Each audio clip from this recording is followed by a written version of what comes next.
Mari kita berdoa. Allah Bapa yang bertahta dalam kerajaan sorga, puji dan syukur kami persembahkan kehadirat-Mu, Bapa yang baik, yang memberkati kehidupan kami, menuntun dan memelihara hidup kami sepanjang minggu ini, dan yang telah menghantarkan kami untuk boleh bersekutu dan beribadah di hadirat-Mu yang kudus. Ya Allah Bapa, perkenankan kami untuk memuji dan mengagungkan, membesarkan nama Tuhan. Izinkan kami untuk mendengarkan sabda-Mu. Penuhi kami dengan Roh Kudus-Mu, agar kami dapat memahami kebenaran firman Tuhan dan bahkan dapat melakukannya dalam hidup kami. Biar oleh kuasa firman Tuhan, iman kami bertumbuh, pengenalan kami akan Yesus Kristus semakin sempurna, sehingga kami mempercayakan hidup kami kepada Yesus yang adalah keselamatan kami. Terima kasih Allah Bapa, berfirmanlah kepada kami. Kami telah siap mendengarkan-Mu. Karena Yesus Kristus kami telah berdoa. Amin.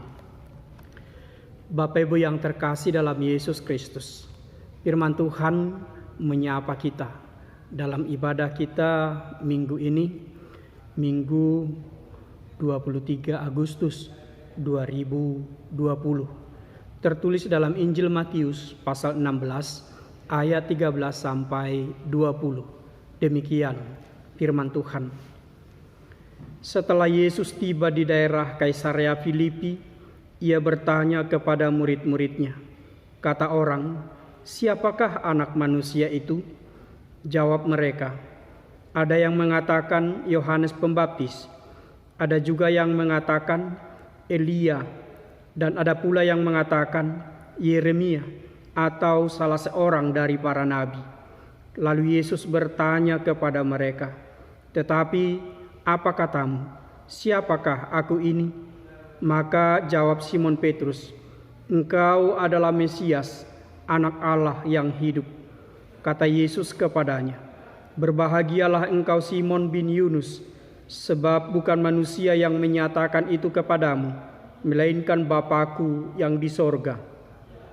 Dan aku pun berkata kepadamu, engkau adalah Petrus, dan di atas batu karang ini aku akan mendirikan jemaat-Ku, dan alam maut tidak akan menguasainya. Kepadamu akan kuberikan kunci kerajaan sorga. Apa yang kau ikat di dunia ini akan terikat di sorga, dan apa yang kau lepaskan di dunia ini akan terlepas di sorga." Lalu Yesus melarang murid-muridnya supaya jangan memberitahukan kepada siapapun bahwa Ia Mesias. Demikian pembacaan firman Tuhan. Yang berbahagia ialah mereka yang mendengarkan firman Tuhan dan melakukannya dalam kehidupannya sehari-hari dengan setia. Bapak, Ibu, saudara-saudara yang terkasih dalam Yesus Kristus, apa yang telah Yesus lakukan dalam pelayanannya, mujizatnya yang luar biasa, pengajarannya yang luar biasa, membuat orang-orang merasa takjub, merasa heran, dan bahkan bertanya-tanya, siapakah Yesus itu? Yang terkasih dalam Yesus Kristus, tentunya pengenalan akan Yesus sangat mempengaruhi kesetiaan orang-orang yang akan mengikutinya, termasuk para murid. Bagaimana mereka mengenal Yesus dengan sempurna akan mempengaruhi bagaimana mereka mengikut Yesus selanjutnya dalam berbagai pelayanan dan melakukan pengajaran di berbagai tempat. Bapak Ibu yang terkasih, Yesus bertanya dalam sebuah perjalanan mereka di daerah Kaisarea Filipi, "Siapakah aku ini menurut orang banyak?" Tentunya para murid mendengar apa yang orang banyak sampaikan, pengenalan mereka tentang Yesus Kristus. Dan secara nyata mereka sampaikan kepada Yesus dengan mengatakan bahwa ada yang mengatakan Yohanes Pembaptis, ada yang mengatakan Elia, ada pula yang mengatakan Yeremia atau salah seorang dari para nabi. Tentunya pemahaman inkarnasi atau dilahirkan kembali memiliki pengaruh dalam konsep pemahaman orang banyak tentang siapakah Yesus.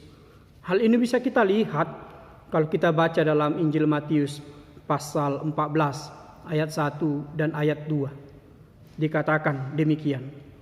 Pada masa itu sampailah berita tentang Yesus kepada Herodes, raja wilayah. Lalu ia berkata kepada pegawai-pegawainya, inilah Yohanes Pembaptis. Ia sudah bangkit dari antara orang mati, dan itulah sebabnya kuasa-kuasa itu bekerja di dalamnya. Herodes melihat dan memahami ketika berita tentang Yesus, kuasa yang ada pada Yesus, pengajaran Yesus yang maha dahsyat sampai kepadanya, maka ia berpikir bahwa Yesus itu adalah reinkarnasi dari Yohanes Pembaptis yang telah ia bunuh, yang telah kepalanya ia penggal untuk menyatakan sebuah kesombongannya. Bapak Ibu yang terkasih dalam Yesus Kristus, mereka berpikir bahwa Yesus yang hadir itu adalah kehadiran dari Yohanes Pembaptis yang telah mati itu. Dan mungkin orang banyak juga mengira bahwa Yesus itu adalah salah seorang dari nabi yang dilahirkan kembali atau yang datang kembali. Mungkin Elia, karena Elia adalah seorang nabi yang tangguh, yang berani, yang mampu membuat mujizat, dan bahkan dengan kuasa Roh Allah Elia mampu menghidupkan anak janda di Sarpat yang telah meninggal itu. Bapak Ibu yang terkasih dalam Yesus Kristus, mungkin juga pemahaman orang banyak bahwa Yesus adalah Yeremia, juga seorang nabi yang tangguh, yang siap mengalami berbagai pergumulan dan penderitaan demi mempertahankan kebenaran firman Allah menghadapi nabi-nabi palsu pada zamannya. Atau mungkin orang banyak juga berpikir bahwa Yesus adalah Yehezkiel, salah seorang dari nabi itu, yang juga penuh kuasa memberitakan kebenaran firman Allah. Mereka semua berpikir bahwa Yesus yang hadir itu adalah reinkarnasi dari para nabi atau dari orang-orang terdahulu yang telah Tuhan pakai mewartakan kebenaran firman-Nya. Maka Yesus tidak mau berdebat dengan itu, dengan apa yang telah orang banyak pahami tentang dirinya. Tetapi yang paling penting bagi Yesus adalah bagaimanakah pemahaman para murid terhadap dirinya. Di mana ia telah berjalan bersama dengan mereka, di mana ia telah mengajar bersama dengan mereka, melakukan berbagai mujizat bersama dengan mereka. Apakah para murid juga memahami Yesus sebagai reinkarnasi dari Yohanes, dari Elia, Yeremia, atau salah seorang dari nabi? Petrus menjawab pertanyaan Yesus dengan sungguh luar biasa ketika ia mengatakan bahwa engkau adalah Mesias, anak Allah yang hidup. Petrus dengan lantang berkata bahwa engkau adalah Mesias, anak Allah yang hidup. Bapak Ibu yang terkasih dalam Yesus Kristus, Mesias adalah yang diurapi atau yang dijanjikan, bahwa Yesus adalah yang telah dijanjikan, yang telah dinubuatkan oleh para nabi jauh sebelum kehadirannya. Bisa kita baca dalam nubuatan Nabi Yesaya. Kalau kita baca dalam Yesaya 11 ayat 1 sampai ayat 3. Dikatakan demikian. Suatu tunas akan keluar dari tunggul Isai, dan taruk yang akan tumbuh dari pangkalnya akan berbuah. Roh Tuhan akan ada padanya, roh hikmat dan pengertian, roh nasihat dan keperkasaan, roh pengenalan dan takut akan Tuhan, yang kesenangannya ialah takut akan Tuhan. Ia tidak akan menghakimi dengan sekilas pandang saja, atau menjatuhkan keputusan menurut kata orang. Itu adalah nubuatan Nabi Yesaya tentang seorang raja yang maha adil. Raja damai yang akan memimpin memerintah dunia di dalam kehendak Allah, karena kuasa Roh Allah berkuasa terhadap raja yang datang itu. Maka ia adalah Mesias yang dijanjikan. Maka Yesus adalah Mesias yang dijanjikan. Maka benar apa yang disampaikan oleh Petrus itu. Maka ketika Yesus bertanya, menurut kamu siapakah aku? Petrus berkata, engkau adalah Mesias. Inilah yang disampaikan atau inilah yang dinubuatkan oleh Allah melalui nabinya, Nabi Yesaya. Inilah yang dijanjikan oleh Allah melalui nabinya, Nabi Yesaya, yang telah kita baca tadi dalam Yesaya 11. Dan bahkan Yesus juga mengutip pernyataan Nabi Yesaya ketika ia melayani di Nazaret, di kampung halamannya. Ia berkata, Roh Tuhan ada padaku. Kalau kita baca dalam Lukas pasal 4. Ia berkata bahwa Roh Tuhan ada padaku sebab ia telah mengurapi aku untuk memberitahukan tahun rahmat Tuhan atau untuk membebaskan orang-orang yang tertawan. Yesus sendiri mengikrarkan siapa dia sebagai nabi atau sebagai Mesias yang dijanjikan, yang telah dinubuatkan, dan Yesus sendiri mengikrarkan dirinya sebagai penggenapan dari nubuatan para nabi. Bapak Ibu yang terkasih dalam Yesus Kristus, maka benar apa yang disampaikan oleh Petrus itu, engkau adalah Mesias. Dan tentunya Yesus bukan hanya sebatas Mesias yang dijanjikan, yang diurapi dengan Roh Allah, sebagaimana disampaikan oleh Nabi Yesaya tadi yang kita baca dalam pasal 11 ayat 1 dan 3 itu. Tetapi oleh kuasa Roh Kudus mengungkapkan mulut Petrus untuk bersaksi bahwa engkau adalah Mesias, anak Allah. Yesus adalah Mesias, anak Allah yang hidup, Allah yang telah turun dari sorga untuk menyelamatkan manusia. Yesus adalah Allah yang telah menjadi manusia, yang lahir sebagai seorang anak, yang lahir dari perawan Maria, yang lahir di dalam kerendahan, lahir di kandang domba, di tempat yang hina, untuk membebaskan orang-orang hina, untuk membebaskan orang-orang tertindas. Allah yang telah lahir sebagai manusia untuk membebaskan manusia berdosa dari keterikatannya atas kuasa dosa dan iblis. Bapak Ibu yang terkasih dalam Yesus Kristus, Yesus berkata kepada Petrus, bukan engkau yang berbicara itu, tetapi Roh Allah.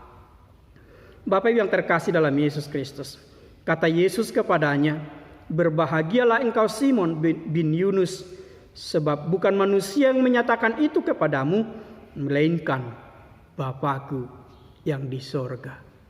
Allah berbicara kepada Petrus, menyaksikan kepada dunia, mewartakan kepada dunia, supaya dunia tidak pernah ragu siapakah Yesus, supaya mereka tidak pernah memahami bahwa Yesus hanya sebatas reinkarnasi dari para nabi terdahulu, tetapi supaya dunia tahu bahwa Yesus itu bukanlah reinkarnasi nabi atau bukanlah setara dengan nabi itu, tetapi ia adalah Allah yang telah menjadi manusia dalam kerendahan untuk membebaskan manusia yang hina itu. Bapak Ibu yang terkasih dalam Yesus Kristus, dan Yesus berkata kepada Petrus, aku pun berkata kepadamu, engkau adalah Petrus, dan di atas batu karang ini aku akan mendirikan jemaatku, dan alam maut tidak akan menguasainya. Maka Yesus berkata kepada Petrus, Simon bin Yunus, engkau akan disebut Petra atau Petrus. Engkau akan disebut batu karang, dan pada batu karang ini akan berdiri kokoh jemaat Tuhan yang mengaku Yesus adalah Mesias, anak Allah yang hidup. Bapak Ibu yang terkasih dalam Yesus Kristus, Allah telah berbicara melalui Petrus, mewartakan atau menyaksikan siapakah Yesus di tengah-tengah dunia. Bahwa Yesus adalah Mesias dan anak Allah yang hidup. Melalui Petrus. Dan di dalam Petrus maka akan terbentuk sebuah persekutuan. Sebuah jemaat yang benar-benar bersaksi mengaku bahwa Yesus adalah Allah yang datang menghampiri kehidupan manusia untuk mewartakan kehidupan. Bapak Ibu yang terkasih dalam Yesus Kristus. Dan bukan hanya merubah posisi Petrus sebagai dari Simon menjadi Petra, menjadi batu karang di mana jemaat akan bersekutu dalam nama Yesus karena usaha atau karena pekerjaan, karena kesaksian dari Petrus dan murid-murid yang lain. Yesus juga berkata, "Kepadamu akan kuberikan kunci kerajaan sorga. Apa yang kau ikat di dunia ini akan terikat di sorga. Apa yang kau lepaskan di dunia ini akan terlepas di sorga." Bapak Ibu yang terkasih dalam Yesus Kristus, Yesus memberikan kuasa kepada Petrus dan kepada murid-murid untuk mewartakan kemesiasan, untuk mewartakan keilahian atau kealahan Yesus yang datang sebagai juru selamat bagi dunia. Maka Yesus merealisasikan itu menjelang ia akan meninggalkan dunia ketika ia akan terangkat ke sorga. Kalau kita baca dalam Matius 28 ayat 18 sampai 20. Yesus mendekati mereka dan berkata, "Kepadaku telah diberikan segala kuasa di sorga dan di bumi. Karena itu pergilah, jadikanlah semua bangsa muridku, dan baptislah mereka dalam nama Bapa dan Anak dan Roh Kudus, dan ajarlah mereka melakukan segala sesuatu yang telah kuperintahkan kepadamu. Dan ketahuilah, aku menyertai kamu senantiasa sampai kepada akhir zaman." Yesus benar-benar merealisasikan apa yang ia sampaikan kepada Petrus itu. Ketika ia berkata, "Engkau akan disebut Petrus. Di atas batu karang ini aku akan mendirikan jemaatku, dan alam maut tidak akan menguasainya." Mengapa? Karena benar-benar Yesus telah berkuasa atas segala kuasa, baik di sorga maupun di bumi, baik di atas maupun yang di bawah. Segala kuasa itu tunduk kepada Yesus. Dan di dalam kekuasaannya itulah ia mengutus para murid, "Pergilah, ya, baptislah, ajarlah, bentuklah persekutuan yang indah itu di dalam nama Yesus." Bapak Ibu yang terkasih dalam Yesus Kristus, maka Yesus merealisasikannya ketika ia mengatakan, "Kepadaku telah diberi kuasa, maka pergilah." Dengan kuasa itu ia memberangkatkan murid-murid untuk membentuk jemaat atau untuk membentuk persekutuan di mana Roh Allah akan senantiasa memelihara persekutuan itu. Bapak Ibu yang terkasih dalam Yesus Kristus, tema minggu kita adalah Allah membarui gereja agar menjadi berkat bagi sesama. Allah membarui gereja agar menjadi berkat bagi sesama. Tentunya yang ingin kita angkat dalam perikop ini adalah ketika Yesus berkata kepada Petrus dengan mengatakan bahwa "Engkau adalah Petrus, dan di atas batu karang ini aku akan mendirikan jemaatku, dan alam maut tidak akan menguasainya. Kepadamu akan kuberikan kunci kerajaan sorga. Apa yang kau ikat di dunia ini akan terikat di sorga." Keberadaan Petrus, pelayanan Petrus, kesaksian Petrus akan menghimpun jemaat untuk bersekutu, dan bahkan akan menghimpun jemaat yang akan menghantarkan mereka masuk ke dalam kerajaan Allah. Petrus yang menjadi batu karang itu akan menghimpun persekutuan dalam nama Yesus untuk memuliakan Allah, dan olehnya mereka terdaftar sebagai pewaris dari kerajaan Allah. Oleh karena pelayanan Petrus dan murid-murid, jemaat bersekutu dan beribadah, dan nama mereka terikat di sorga. Berdampak bagi orang lain, mengikat bagi orang lain agar menjadi pewaris kerajaan Allah. Engkau akan disebut Petrus, dan olehmu jemaat bersekutu terikat di dalam kerajaan sorga. Bagaimana dengan gereja masa kini? Bagaimana dengan orang-orang percaya masa kini? Apakah keberadaan kita akan mampu mengikat orang lain mengenal Yesus lebih baik, dan bahkan mengundang mereka untuk menyerahkan diri menjadi pengikut Yesus? Atau sebaliknya, keberadaan orang percaya bukan mempersekutukan, tetapi malah menghalau orang datang beribadah. Mari kita selidiki kehidupan kita, Bapak Ibu. Mari kita selidiki bagaimanakah hidup kita bisa bersaksi di tengah-tengah dunia, mewartakan bahwa Allah bekerja di tengah-tengah dunia melalui kita, bahwa Allah menghimpun orang lain melalui kita. Keberadaan kita menjadi saksi bagi dunia bahwa Allah telah menyelamatkan dunia. Bapak Ibu yang terkasih dalam Yesus Kristus, inilah panggilan kita saat ini. Inilah panggilan gereja saat ini. Allah membaharui gereja agar berdampak menjadi berkat bagi sesama. Allah memanggil saudara, Allah memanggil Bapak Ibu untuk menjadi berkat bagi orang lain. Oleh karena itu, jangan sia-siakan panggilanmu, tetapi tunaikanlah tugas panggilanmu. Jadilah batu karang, jadilah berkat bagi orang lain di dalam kehidupanmu setiap saat. Amin.